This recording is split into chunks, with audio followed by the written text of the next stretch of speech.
Okay, so the second thing we want to download this week is Screencast-O-Matic. This is where you're going to be doing your videos like I am right now. So if you click on this link, it should be able to take you there. There we go. You're going to have to sign up. It's free. You could use your NCC email and make an account.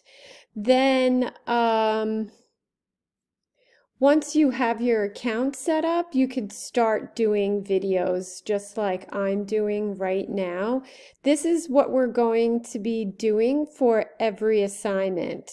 You're going to be pulling up your work, discussing it, asking any questions. If you find a great little tip in Photoshop that you'd like to share with the class or anything that you're working on, you could do a little recording of it and share it with us in discussions.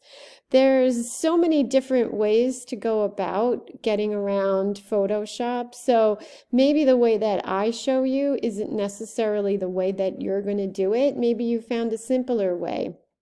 This is why you need to play around with the application, get used to it, and find your own little shortcuts and tips.